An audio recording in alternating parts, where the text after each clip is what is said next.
Doctor Manmohan സിംഗിൻ്റെ ഞങ്ങൾ വീടിൻ്റെ മുമ്പിലാണ്. വീടിനകത്ത് ചെന്ന് അദ്ദേഹത്തിന് അന്തിമോപചാരം അർപ്പിച്ച ശേഷമാണ് ഞാൻ നിങ്ങളുടെ മുമ്പിൽ നിൽക്കുന്നത്. വാസ്തവത്തിൽ 2 പതിറ്റാണ്ട് കാലത്തെ ബന്ധമാണ് എനിക്ക് അദ്ദേഹവുമായിട്ടുള്ളത്.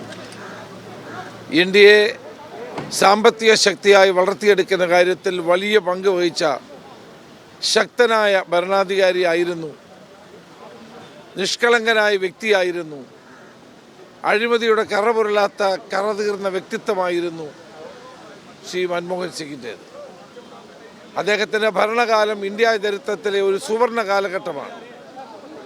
ഇന്ത്യൻ ജനതയ്ക്കും ഇന്ത്യയിലെ പ്രത്യേകിച്ചും പാവപ്പെട്ട ജനങ്ങൾക്കും വേണ്ടി നിരവധിയായ കർമ്മ പദ്ധതികൾ ആവിഷ്കരിച്ച് നടപ്പാക്കിയ ഡോക്ടർ മൻമോഹൻ സിംഗ് എന്നും നമ്മുടെ എല്ലാം മനസ്സിൽ തങ്ങി നിൽക്കുന്ന ഒരു ഓർമ്മയായിരിക്കും. ഭാരതത്തെ സാമ്പത്തിക ശക്തിയായി വളർത്തിയെടുക്കാൻ അദ്ദേഹം ആവിഷ്കരിച്ച സാമ്പത്തിക ഉദാരവൽക്കരണ നടപടികൾ ആദ്യഘട്ടത്തിൽ വിമർശനം ഏറ്റുവാങ്ങിയെങ്കിലും ഇന്ന് ഇന്ത്യയിലെ ജനങ്ങൾ ഒന്നാകെ അംഗീകരിക്കുന്ന ഒന്നാണ്. മാത്രമല്ല, പരിഷ്കാരങ്ങൾ മനുഷ്യ സമൂഹത്തിന് ഗുണകരമാകണം.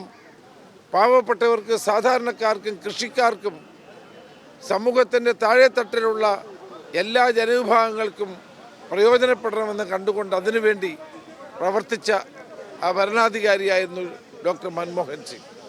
ഇന്ത്യൻ നാഷണൽ കോൺഗ്രസിൻ്റെ ആശയ ആദർശങ്ങൾ ഉയർത്തിപ്പിടിച്ചുകൊണ്ട് നാടിൻ്റെ പുരോഗതിക്ക് വേണ്ടി പ്രവർത്തിച്ച മഹാനായ ഇന്ത്യയുടെ മുൻ പ്രധാനമന്ത്രി ഡോക്ടർ മൻമോഹൻ സിംഗിൻ്റെ അന്തിമോപചാരം ഞാൻ അർപ്പിച്ചു.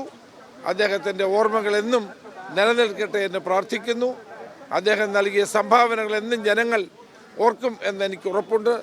അദ്ദേഹത്തിൻ്റെ ആത്മാവിന് ഈ സന്ദർഭത്തിൽ ഞാൻ നിത്യശാന്തി നേരുന്നു.